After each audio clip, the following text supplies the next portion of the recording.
ప్రతిసారి పదే పదే చెప్తాను, ఈ ఆనందం కనీసం స్థిరత్వం ఇవ్వాల్సిన ఆనందం, కేవలం మనం ఈ రోజున ఆనందంగా ఉండటమే కాదు, ఈ ఆనందాన్ని వచ్చే కనీసం 1.5 దశాబ్దం పాటు మనందరం కృషి చేసి ముందుకు తీసుకెళ్తే తప్ప ఈ గాడి తప్పిన ఈ రాష్ట్రాన్ని గాడి పెట్టాలంటే కనీసం 15 సంవత్సరాలు కనీసం పనిచేయాలి.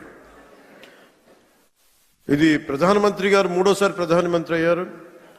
అలాగే ఆయన 3 పర్యాలు నేను ముఖ్యమంత్రిగా చూడాలి, నాకు మనస్ఫూర్తిగా నాకు ఆశయం, కోరిక కూడా. ఎందుకంటే ఆయన అనుభవాన్ని మనం ఎక్కడ కూడా అసలు పక్కన పెట్టలేం.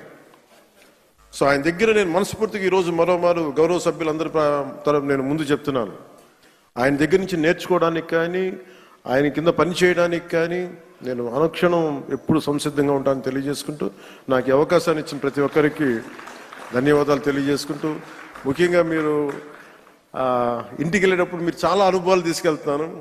ఇందాక గౌరవ ముఖ్యమంత్రి గారు కూడా చెప్తా ఉన్నారు, వారిద్దరు గౌరవ మన సుందరపు విజయ్ కుమార్ మన ఇంకో శాసనసభ్యులు ఇద్దరు చేసింది, రాలిపోయే పువ్వా నీకు రాగాలి ఎందుకంటే, నేను అది గుండెల్లో నింపుకొని కారులో వెళ్ళే వరకు, ఇంట్లో పడుకుపోయే వరకు ఈరోజు అదే నవ్వుతూ ఉంటాను. ప్రతి ఒక్కరు చేసింది అంటే మనస్ఫూర్తిగా అందరికీ ధన్యవాదాలు తెలియజేసుకుంటూ, జయ ఆంధ్ర, జయ భారత్, జయ హింద్.